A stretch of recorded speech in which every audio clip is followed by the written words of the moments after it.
채널A는 어제 뉴스 말미에 저희 보도를 두고 이번 취재에 집착한 의도와 배경이 무엇인지 의심스럽고 취재 윤리에 어긋나는 게 아닌지 묻고 싶다고 했습니다.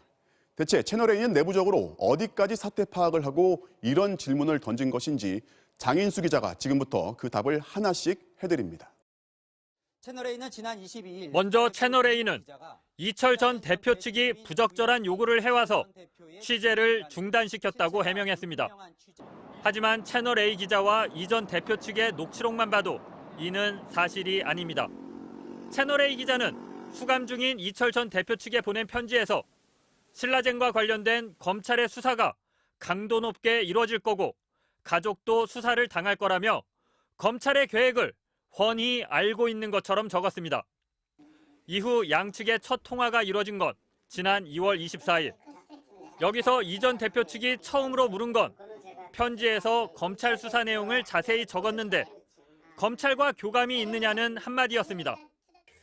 그러면 좀 어떻게 검찰하고 교감이 있어서 이렇게 하시는 건지. 그리고 왜냐하면 그래야 이철 대표도 뭔가 저게 있어야 되잖아요.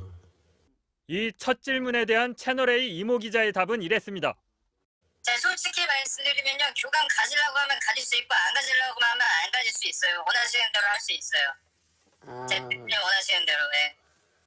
곧바로 이어서 검찰과 밀접한 관계를 유지하고 있다며 일단 전화상이 아닌 직접 만나서 다시 얘기하자고 설득합니다.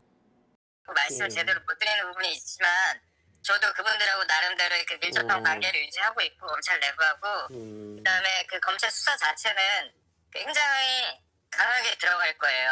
그런 부분들은 제가 만나뵈면 더 말씀드릴 수 있는 부분이 있고. 다음 날 채널A 이모 기자와 이 전 대표 측은 처음으로 직접 만났고 이 기자는 여기서 검찰 수사 상황과 계획을 자세히 설명하더니 곧바로 딜을 칠 수 있다는 의미심장한 말을 먼저 꺼냅니다. 여기서 우리 대표님이 딜을 칠 수 있는 부분이 뭐가 있냐 솔직하게 얘기를 하면 이거는 그냥 우리 기사 외에 그냥 편하게 말씀드립니다. 그러니까 가족, 와이프나 자녀가 마음에 걸리시는 거예요? 아니면 재산 추징 그게 마음에 걸리시는 거예요? 그러면서 제보를 하면 검찰에 잘 이야기해서 선처를 받을 수 있다고 말합니다. 이런 식의 보도를 할 때 충분히 검찰과 이런 부분에 협의를 할 수가 있고 그거에 대해서 이철 대표가 이런 부분에 있어서 상당히 협조를 하고 싶어 한다. 그런 식으로는 자리를 깔아줄 수 있어요. 검찰하고요? 네, 검찰하고.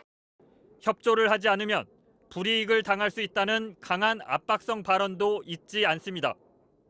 뭔가 한번 불어주셔야 돼요, 대표님께서. 불어줘야 되고 솔직히 14년에서 더 안 좋게 될 일만 남았어요, 수사하면. 그럼 살릴 거 살려야 된다. 뭘 살려야 되냐, 가족을 살려야 된다. 아니면 가족을 살릴 것이냐. 분명 검찰과 딜을 칠 수 있다는 말을 꺼낸 건 채널A 기자였고 그냥 있으면 가족이 곤란해질 수 있다는 압박성 발언도 여러 차례 녹음돼 있습니다. 채널A는 또 지난달 22일에 사회부 이모 기자가 이철 대표의 지인을 만나 신라젠 관련 취재를 하고 있다는 사실을 알게 됐다고 밝혔습니다. 하지만 채널A 기자는 이보다 12일 앞선 지난달 10일에 이철 전 대표 측에 이런 문자 메시지를 보냈습니다. 회사에도 보고를 했고 간부가 직접 찾아뵙는 게 좋겠다고 했다며 회사에서도 그만큼 비중 있게 다루고 있다고 말합니다. 채널A 회사 측과 이 기자 둘 중 하나는 거짓말을 하고 있는 셈입니다. MBC는 정확한 사실을 취재하기 위해 채널A 이모 기자와 이철 전 대표 측이 실제 만나는지 여부를 현장에서 확인했습니다. 이는 사실 확인을 위한 당연한 취재 절차였습니다. 또 MBC는 제보 당사자인 이철 전 대표 측 지인이 합법적으로 녹음한 통화 내역과 대화 내용 외엔 그 어떤 영상이나 녹취도 사용하지 않았습니다. MBC 뉴스 장희수입니다.